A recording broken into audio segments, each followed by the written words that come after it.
بسم اللہ الرحمن الرحیم۔ پیش خدمت ہے خبر نامہ، اہم عالمی خبروں کا خلاصہ۔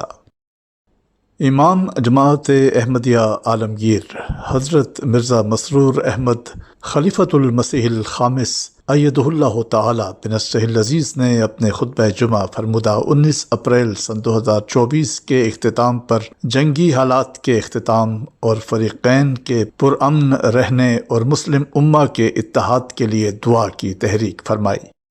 تفصیل کے لیے ملاحظہ کریں صفحہ اول۔ امریکی میڈیا کے مطابق ایران کے ایئرپورٹ پر اسرائیل کے میزائل اور ڈرون حملے کے بعد ایران نے ایئر ڈیفنس سسٹم فعال کر دیا۔ امریکی میڈیا کا دعویٰ تھا کہ اسرائیلی میزائل اصفہان شہر کے فوجی اڈے پر لگا ہے، جبکہ ایرانی حکام نے ملک کے کسی بھی حصے میں اسرائیلی میزائل گرنے کی تردید کرتے ہوئے بتایا ہے کہ اسرائیل نے کواد کاپٹر اڑانے کی ناکام کوشش کی تھی، جسے ناکام بنا دیا گیا۔ دوسری جانب ایرانی حکام کے مطابق ایران کے ایئر ڈیفنس سسٹم نے فضا میں 3 ڈرون تباہ کیے، جبکہ متعدد شہروں میں ایئر ڈیفنس سسٹم فعال کر دیا گیا ہے۔ تہران ایئرپورٹ پر پروازوں کی منسوخی کے اعلانات اور لوگوں کو گھر جانے کی ہدایت کی گئی۔ ایرانی سائبر اسپیس سینٹر کے ترجمان حسین دلیریان نے کہا ہے کہ اصفہان کی فضا میں 3 ڈرون تباہ کر دیے گئے۔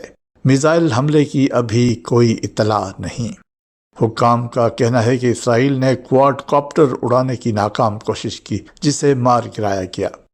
دوسری جانب ایرانی ٹی وی نے اصفہان شہر کی تازہ ترین صورتحال لائیو دکھاتے ہوئے بتایا کہ اصفہان شہر میں حالات اور سیکیورٹی مکمل طور پر پرسکون ہے اور لوگ اپنی معمول کی زندگی گزار رہے ہیں۔ واشنگٹن سے عرب میڈیا کے مطابق امریکی محکمہ خزانہ نے ایران کی 16 شخصیات اور 2 کمپنیوں پر پابندیاں لگائی ہیں۔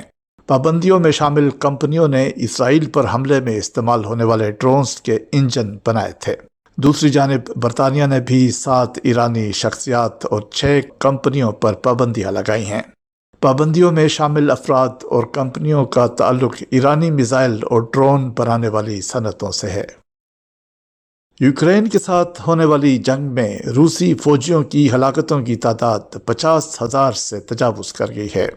بی بی سی کے مطابق اس جنگ کے آخری 12 مہینوں یعنی گزشتہ 1 سال میں روسی فوجیوں کی ہلاکت کی تعداد اس جنگ کے آغاز کے بعد کے ابتدائی سال کے مقابلے میں 25% تک بڑھی ہے۔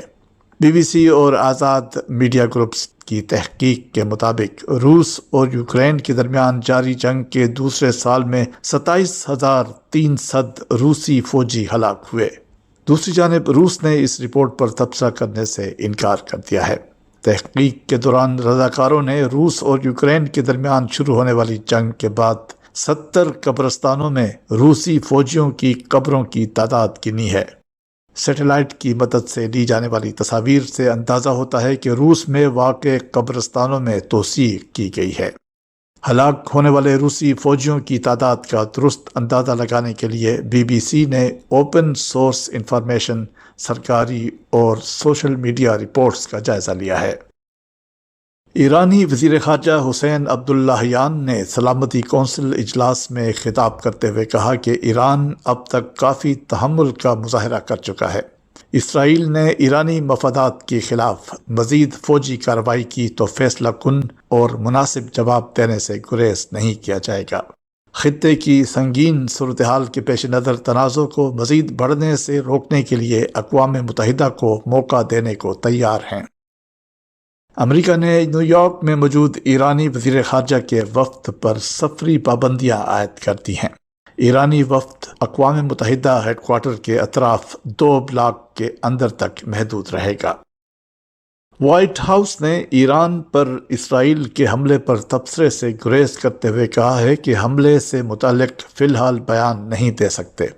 امریکہ اس تنازع کو بڑھتا ہوا دیکھنا نہیں چاہتا۔ کشیدگی میں کمی کے لیے اتحادیوں اور شراکت داروں سے مشاورت جاری ہے۔ برطانیہ کے وزیر اعظم رشی سونک نے کہا ہے کہ مشرق وسطیٰ میں کشیدگی میں نمایاں اضافہ کسی کے مفاد میں نہیں۔ میرے لیے ایران پر اسرائیلی حملے کی رپورٹس پر قیاس آرائیاں کرنا درست نہیں ہوگا۔ یورپی کمیشن کی صدر ارسلا وان ڈر لیان نے کہا ہے کہ ایران، اسرائیل اور ان کے اتحادی مزید کشیدگی سے گریز کریں۔ ضروری ہے کہ اس خطے میں استحکام رہے اور تمام فریق مزید کارروائی سے باز رہیں۔ ترجمان چینی وزارت خارجہ نے ایران اسرائیل کشیدگی میں اضافے کی مخالفت کرتے ہوئے کہا ہے کہ چین ایران اسرائیل کشیدگی میں اضافے کے ہر اقدام کی مخالفت کرتا ہے۔ یہ تھا اہم عالمی خبروں کا خلاصہ۔ روزنامہ الفضل انٹرنیشنل، سوموار 22 اپریل سن 2024، صفحہ 8۔